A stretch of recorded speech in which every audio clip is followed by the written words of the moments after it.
Guys, what's going on and welcome back to the Counties Experiment, where I've turned the top two divisions in the English Football League structure into a county-based league system. And we start with this part that's 20 years in to this simulation now, with the news that football has finally come home.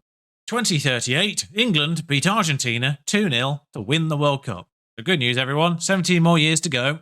All it requires is a massive overhaul in the English Football League system. The manager, Andrew Villas-Boas. Of course it is. That's the most likely candidate to do this.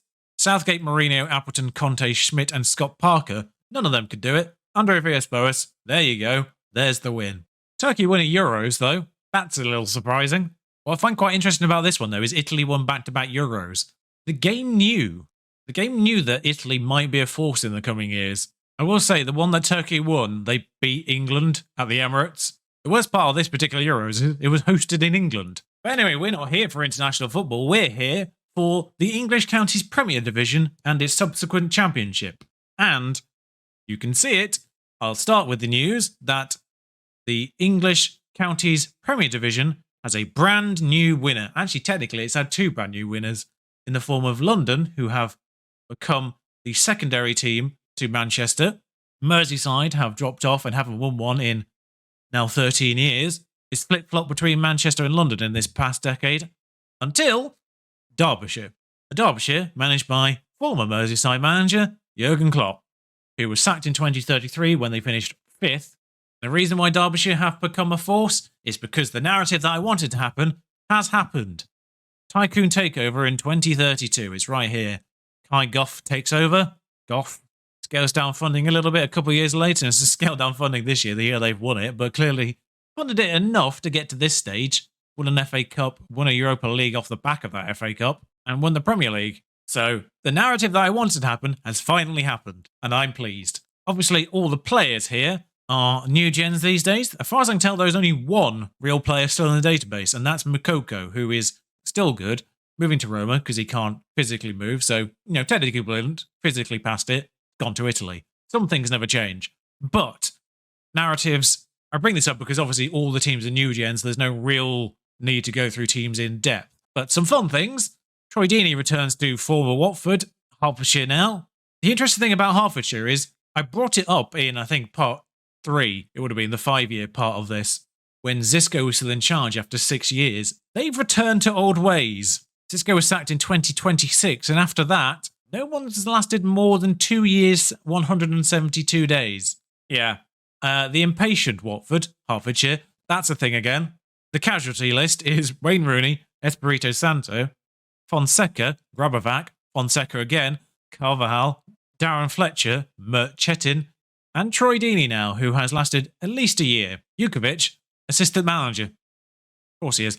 But nonetheless, I appreciate the fact that Troy Deeney has found his way to Hertfordshire. He's gone via like 4 other county sides, but he's got there. He was Norfolk manager last time we looked. Norfolk, meanwhile, 16th, have Champions League football next year. They've won the Europa League. Lancashire have got Europa League football by winning the FA Cup, and East Riding have Europa League football by winning the Conference League. It's been an interesting year for English teams, as 6th has to deal with the Conference League as a result of all of these happening.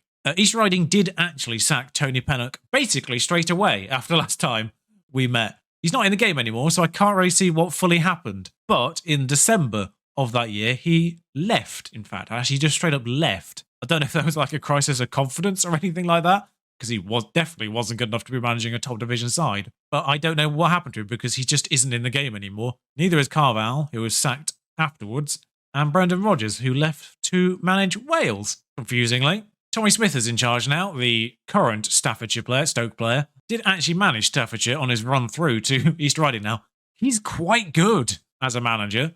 48. The larger headlines are the early contenders for knocking on European doors this season, not having a particularly good time with things. West Midlands, West Yorkshire, Leicestershire, all down here. Hampshire, East Sussex and North Yorkshire have made their way.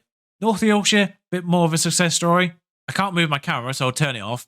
You can see they were promoted about a decade ago and survived ever since. They were relegated in the inaugural Counties Premiership, but have made their way back up again and stayed up here. I've got to remember I need to turn that off when I'm showing you the league history because it's down here and I can't move it. These panels are... Can I put one here, actually? No. But probably one of the biggest beneficiaries of this particular experiment is Tyne and Wear, obviously formerly Newcastle, They don't get anyone from merging clubs into it because Sunderland are 2 divisions below. But they obviously were given in the very beginning 3 quite good players in the form of Henderson, Pickford, and Giovanni Reina, who's born in Sunderland. All of them born in Sunderland, in fact. So while Sunderland, the team, have no players worthy of putting into the Newcastle team, Sunderland, the place, had 3. First simulated season, they were 5th. Second simulated season, they were 10th, obviously with European football alongside it. Bit more of a struggle, but after that, no worse than 8th and largely no worse than 7th, in fact, particularly in this last decade. So consistently in Europe from this point onwards. Last time we looked, they did have an American who was sensational. He's moved on now. Forgotten his name if I'm completely honest. But they do have a 29-year-old Luxembourgian international who's worth 50 million. Clearly their best player probably ever. Intriguingly described as one of the world's football's global superstars, despite being not that good, actually, if we're being honest. Recently bought, bafflingly, for 52 million. Although, performance-wise, quite good. However, they do have one player that we will remember, and that is West Yorkshire icon Brian. Brian was with West Yorkshire for 14 years. Don't really know why he left, considering he went to a team that is arguably better at this point. I don't really know why he left. Maybe he was still a little bit better than this at 33. Declining over the last couple of years might be the answer. I don't know. He's retiring at the end of this particular year, but I quite like the fact he's gone to my club, even if it's been rebranded as Titan Weir, to finish his career, because I love Brian. It's one of the best names. Speaking of the best names, thank God Eze, I thought I'd just check on this, thank God Eze has gone to PSV. Since we last met, he actually moved to a counties team in the form of Berkshire, before Mallorca, Espalis, Betis had him for a brief moment. Actually had a really good time there in 7 appearances. Bristol picked him up actually then, again in the Counties Championship and Premier briefly. Atlanta picked him up for a free, and then PSV have picked him up for a free. He's done well at Atlanta and PSV though. 32 now, just on the far end of his career, but thank God. I feel like there is a disproportionate amount of Lincolnshire-based football manager people in the community. So I will highlight Lincolnshire's plight in the top flight. They have never managed to survive an entire season in the top division. They have been promoted 7 times, and they have been relegated immediately 7 times. They have only had 6 seasons where they have not been involved in a promotion or a relegation. 6 out of 20. I've just noticed they've got a new stadium. Anyone who's from Lincolnshire and is of my age, thereabouts, they will appreciate the fact that the Lincoln Stadium is now the Keith Alexander Arena, and most likely still called Sincil Bank and not the LNER Stadium or whatever it's called now. But when was this built? 2028. So this was here last time, and I just didn't notice it. Stadium named after legend player. I mean, that's slightly inaccurate, because yes, he was a legend player and manager, is what I know him as, particularly. I believe he was in charge for both of the playoff finals that I attended, and they subsequently lost. But yeah, he was a legend of Lincolnshire and still sadly missed. But speaking of legends, Lincolnshire's had an interesting time of things on the manager front, arguably worse than Watford at this point in terms of sacking managers, probably because of the yo-yo between the divisions here, because Michael Appleton starts and just left for a better job actually at the beginning of this. So a lot of these actually just leave. They don't even get sacked. One was sacked early on after 196 days, but a lot of them leave. Troy Deeney left for a better job. Patrick Vieira was in charge of Lincolnshire. Can't imagine that, really.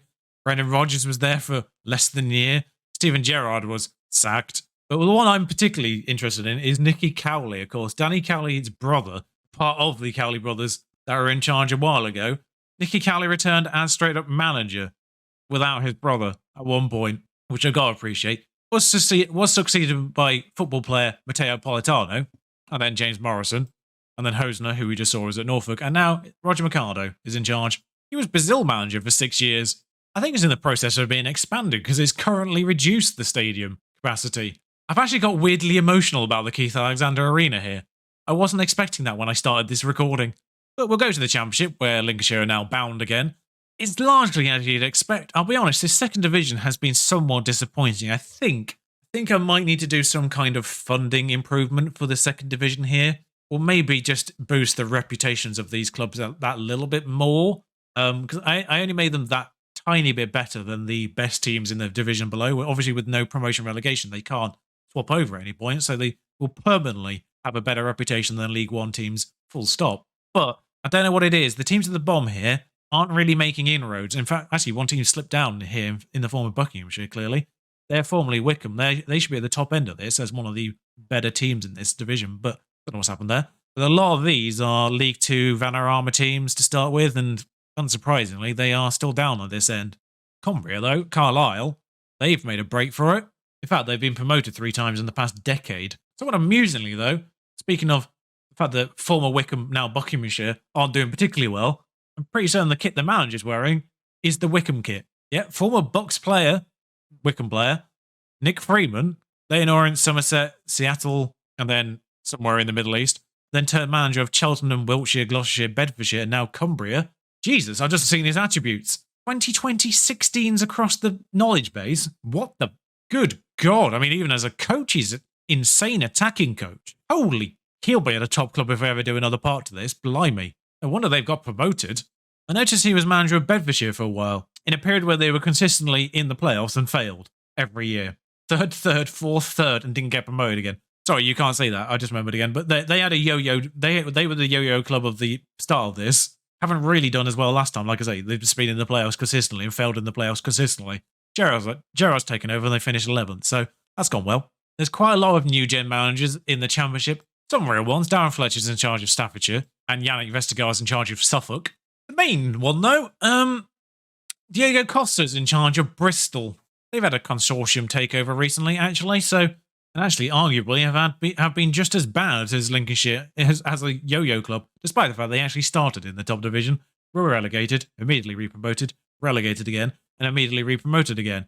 Had a brief spell in the Premier League before consistently yo-yoing recently. That is the one big failure, I will say, of this particular simulation. And if I do this as a database on FM22, which I am likely to do, but if I do it as part of the database in FM22, there needs to be better. It needs to be better for the teams that get promoted, because they do very much struggle. Because I think it's largely because obviously the teams that are in the top division originally are being condensed and improved as teams as a whole. The disparity between the top and the bottom, quality-wise, is that little bit more pronounced, and therefore the teams that are at the bottom, when they get relegated, struggle to maintain that quality if they get re-promoted, and particularly the teams that come up struggle against the quality of the rest of the teams in this top division. So there needs to be either better windfall payments in this situation, or I don't know what it is, but something needs to be improved. Something needs to be improved to ensure that promoted teams have a better chance, because this top division is largely the same 17 teams every single year, with the odd team going down every now and then. Like Dorset here, they've been yo-yoing quite a lot. They were recently promoted, relegated, promoted again, and they've actually survived this year. But they survived on the 17th, 1 point clear of Nottinghamshire, so who were actually established in this division for a little bit of time. But very rarely do teams stay up, and that is a problem. I've just realised how close that was. Shout out to Norfolk actually getting Champions League football and being 1 point from relegation. They actually had a worse goal difference than Nottinghamshire, so they were literally 1 point away. Nottinghamshire actually won the last game. Good God. League One's largely panned out the way you'd expect it to be honest. Again, this is something that needs to be looked at because they're getting decent wages actually still. It's sort of averaged out a little bit better. You sort of get a lot of players on 1,000 and then a few in 5 digits. But yes, these teams need to be nerfed a little bit more. I'm not sure I'd possibly nerf the youth facilities, youth intake scale perhaps, but not necessarily the facilities, because I do find it quite interesting that they obviously become selling clubs, although not so much the past decade actually, looking at this, but they do consistently produce players to sell on, and that was something I was intrigued by. You can see 16 million there, 17 million sales. The values of those players are actually still quite high as well, so something definitely needs to be nerfed in that regard with these clubs, because they just end up sitting on ridiculous amounts of money but can't use the money because they're not turning that much of a profit, and there's a limit on wages in terms of the profit. So if I can reduce that profit down more, that will limit the wages more. And they're largely at this point making profit because of the stadium capacities and the youth sales. You can see their wage budget is £708,000, but they are only spending £243,000 a week, which is a lot for League One, actually, in general. So, and the budget itself is 177 million. See, that's the problem. I'm talking about this part as if it's going to be the last part. I'm not probably intending to do another part, but if you want me to take this further, we can do. Champions League has not really had much of it. Manchester have won 2 of the past decade's Champions Leagues. But that's the only English interference in that particular competition, although average rating, second highest average rating is from a Derbyshire player, which I like. But Hertha have become a bit of a force, apparently. Some of the European divisions have got a little interesting. Bayern Munich, 4th. It is now Hertha's division, or Hertha's division. Spain's still largely the same. Those 4 teams separated by 3 points, so don't look into that too much of the fact that Atletico are 5th. Do look into the fact that Diego Simeone is still manager, though. I'm not sure when he actually... Oh, there we are. Joined in 2011, so 28 years. That has to be a record, surely. But apparently, for success, all Real Madrid needed was Sean Dyche. Since he joined, which I think was 3 years before, this basically here when Real Madrid won 3. So these 3 were here last time. He's won all but 1 of the last decade. In 13 years, he's won 12 La Ligas. I'm just curious, has Sean Dyche entered the Hall of Fame? He's 4th. I love this. 1 counties championship in 2016 and then 12 La Ligas. 9 Spanish Cups, 3 UEFA Super Cups, 3 Champions League wins and 5 Super Cup wins. He's better than Pep and Jurgen and Zidane and Ancelotti and Mourinho. Nagelsmann's had a good time of things, actually, as well. Obviously became Manchester manager at one point, although he didn't survive that long. Had 2 wins. Quite amusingly, he's ended up at Bayern Munich at some point. The game knows. But Deschamps was in charge of, he's now in charge of Hertha. Done well there, and was in charge of PSG for a while, and did very well there. So 10 Ligue 1 wins, and 3 Champions League wins. So it wasn't just domestic domination. Poch, though, best of anyone. PSG and Manchester, the 2 teams he's been in charge of. So Sean Dyche is 4th. 4th!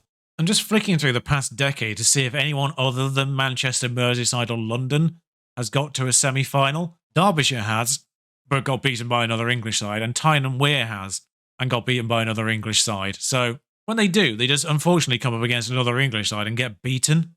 There's the Derbyshire one, just for proof. The Europa League, Norfolk, that's a list. Norfolk, Borussia Dortmund, Juventus, South Yorkshire, Merseyside, Lille, Sevilla, Atalanta, and Atletico Madrid get the past decade there. It was a penalty win for Norfolk, of course. So clearly, English side's doing a little bit better in that competition now.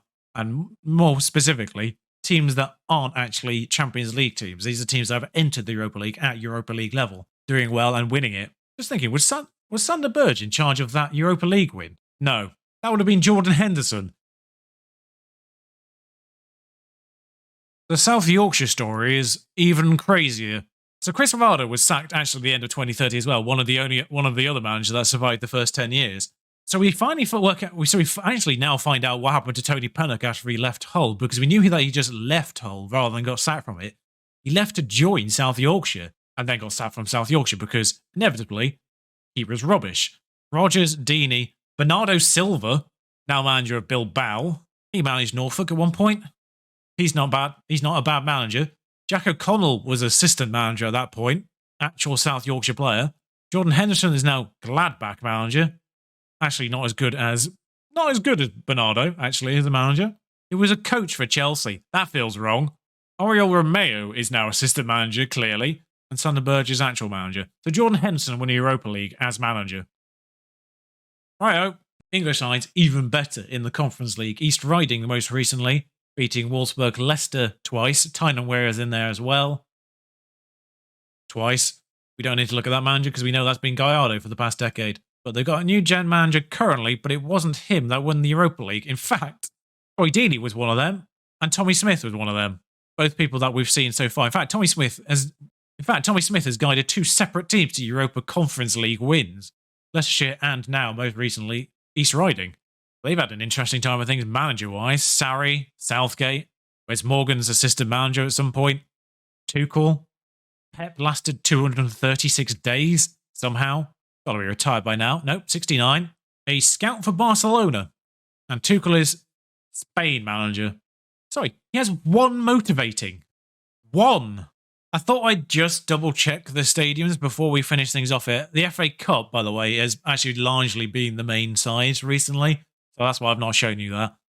But not been that many stadium changes in 20 years.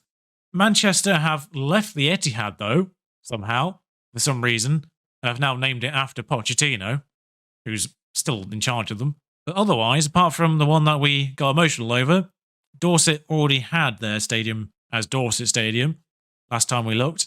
Shrewsbury is already that, so if there's any in the Championship, I don't know. There's one new one. A few of the smaller teams had already replaced their stadiums and named it after where they're from. The Warwick Stadium is awkward because it's actually in Leamington Spa, but which is a reminder for me to make sure the short names are actually just the full county next time round because that's confusing. And we also, similarly, we knew that Northampton Stadium was a thing that happened last time. But I can see one new stadium, and I know there's one person that's going to love this. Oxford now play in the Sam Long Arena. 2036, a legendary player for Oxfordshire. Got a new gen manager currently. Have they had any interesting ones? Well, they had Jordan Henderson for a while, and Danny Cowley, and Darren Fletcher, and Daffyd Williams, who's a real person, but that name could not be any more Welsh if it tried. Tell you what, assistant manager-wise though, Liam Blackmore-Such has been there for 20 years. So as a result, let's actually have a quick look at Sam Long himself and see what he did. He was at Oxfordshire from 2004 to 2027 in the game. Absolutely rightly, a legend of Oxfordshire. Otherwise, no other new stadiums as far as I can tell. So that will round things up for this particular experiment. If you want me to do another part to this, I will do, but I will be moving on from this experiment otherwise.